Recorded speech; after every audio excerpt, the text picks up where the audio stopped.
Good evening here on the Central Riverhawks YouTube channel. I'm Joel McCall. We're visiting now with Mitch Olson. He is the head coach for the Central Riverhawk football team as they come off the win over Holmen, 36-17. And I wrote no notes down. So, Coach, thank you very much for being with us tonight. Do appreciate it.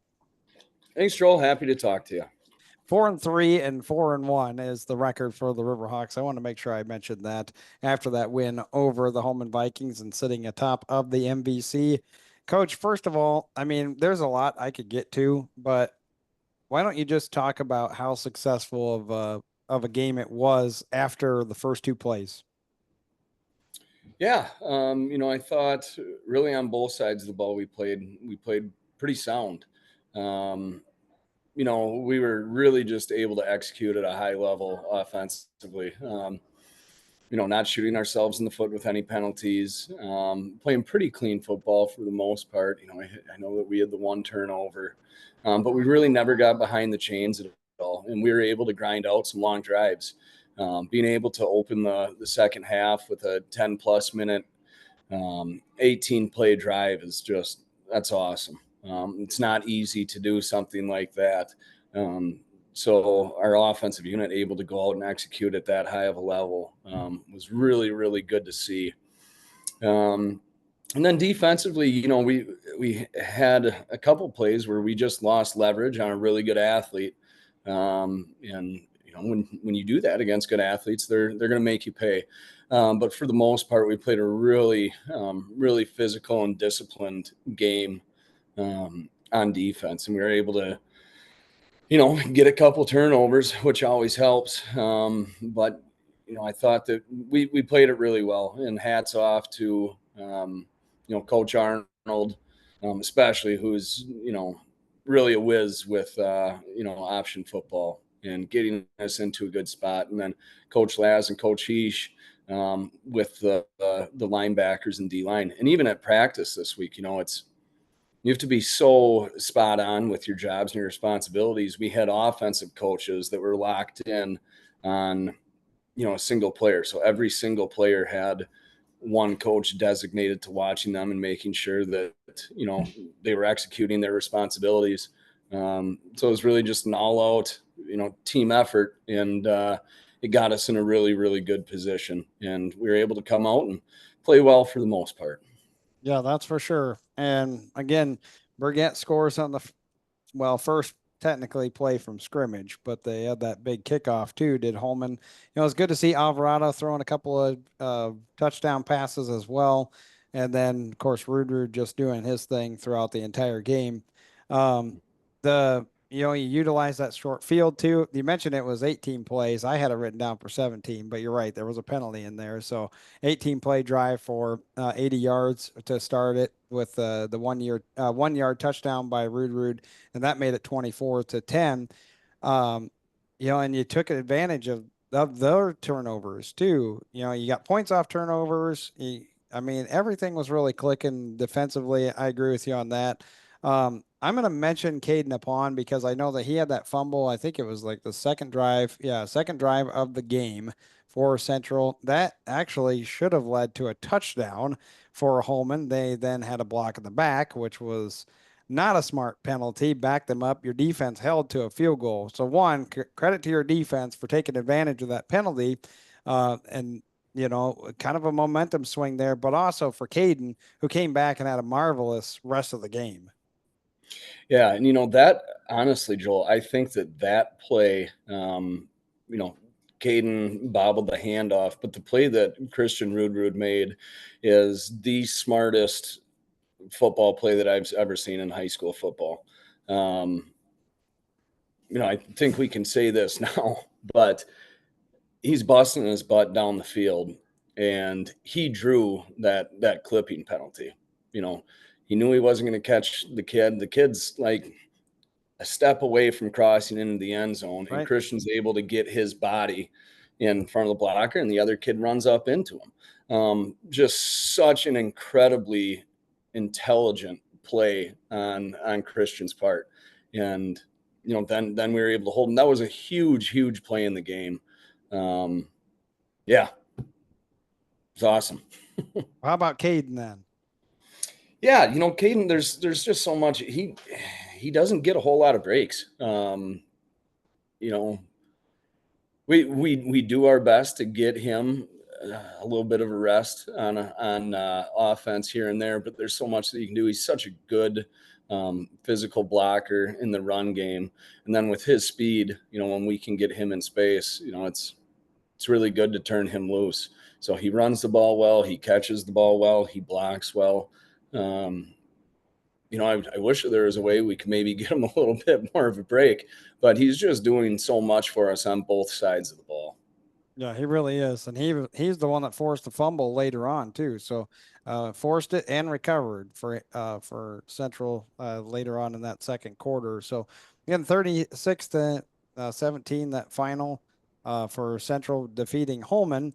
Now you guys are starting to get ready for Sparta. I know that you only had today for practice wise, so but 3-4 are the Spartans, and they come off of the 1 point loss on Alaska, where they actually were leading pretty much throughout that entire game. Mm-hmm. I don't know how much you got to see of that game, Coach, and what you know about the Spartans coming up on Friday night.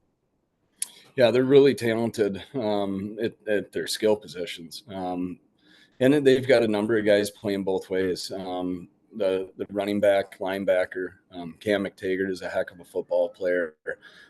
He's very good for them on both sides of the ball. The other linebacker that they have, the Moreau kid, is all over the field, making tackles literally everywhere.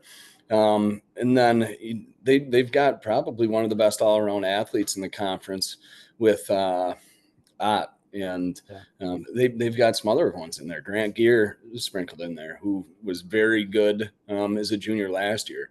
So they've got a lot of really talented skill players that they like getting in space.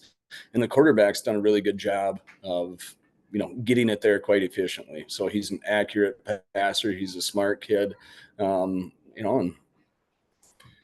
it'll be a test for us. So we'll have to come out and play well because offensively, especially, they're playing at a really high level. Well, Moreau, I believe, leads the MVC in tackles, or he did heading into last week. They just had a string of bad luck. I mean, they lose by 1 point to Onalaska. They lose by 3 points to Reedsburg. Even against Logan, that was a tough game, 21 to 16. So, their point differential in the MVC, I realize what their record is right now. They're below 500. They're kind of down towards the depths of the MVC in standings. But if 20 points go the other way, they're right there as a 4-1 team as well in the MVC. So you know how important this is coming up on Friday night, and can't overlook anybody. So how about your keys? I know you're probably going to talk about that Ott kid because he is very good and he is Mm-hmm. one of their top rushers. Yeah, Ott does a lot for them. Both catching the ball and then he gets a lot of the jet sweeps. So we need to keep him bottled up. We need to be aware where he is at all times because he does have the speed and the skill to really take to the house at any point. So we need to know where he's at. Then we've really got to tackle well in space. I think that's probably how they're going to challenge us is, putting their athletes out in space and saying, all right, come make a tackle on us. So we need to be ready for that. We need to make sure that, Matagert doesn't get rolling as well. There's a lot of things that they can do on offense that they can beat you at. Offensively, we've just got to keep playing well up front, take care of the ball, be able to grind out some drives on the ground, and then when the opportunity presents itself to take our shot plays and throw the ball a little bit, we need to do that. And I think both Christian and Jude are really throwing the ball well right now too. They are. So yeah, I get turnovers and don't make any turnovers, and yeah, that deal. I'd make a PAT. Yes, we do need to do that as well. So We believe it or talked not, about that off the air. we're working hard at it, Joel. We're doing our best to get better at PATs. I'm going to send Nami down there if you go 0 for 5 again on Friday night. You think Nami can boot him through the uprights? Maybe. Why not? Could be a tryout at that point, coach, if you go Yeah, 0-5 again. yeah, let's give it a shot. Well, we got that game for you coming up on Friday night against Sparta. It's at UWL. We'll kick it off around 6:45 with our warm-up show. Then 7 o'clock will be the actual kickoff of the game. I do want to make mention that I know the Holmen game is up right now, but by the time you actually see this video, it won't be up there any longer. So those will be taken down on Monday. So you get the weekend to watch the game, and then we have to take them down. We'll be putting them back up once the season is completely done. Coach, you have your question of the week before I have more publicizing of what we're doing this week. Sounds good. Um, One of my favorite parts, is coming home Friday nights after the game, and I always watch the YouTube stream, see what you guys have to say. I don't know Um, why. One of my favorite parts about that is being able to watch the halftime performance. So our marching band is doing a phenomenal job. Mr. Barron's a great guy, and he's done a phenomenal job getting the band ready. And a lot of people have noticed too. Our marching band's really good this year. So that's been awesome to see, and that just got me thinking as I was watching that. What is your favorite halftime performance that you've seen? Maybe like Red Panda on the unicycle kicking the bulls and Oh, catching them on her head, or the little monkey riding the dog. It's always a good one. hmm. Well, in person, I don't know if I've ever really seen too It, many good. it could be like a Super Bowl halftime show. That's easy. What? Actually, it was probably when Creed did that Cowboys game. You remember that? No, I don't remember that at all. And Scott Stapp came flying in on the zip line through the air. If it was a Cowboy game, I probably wasn't watching it. Yeah.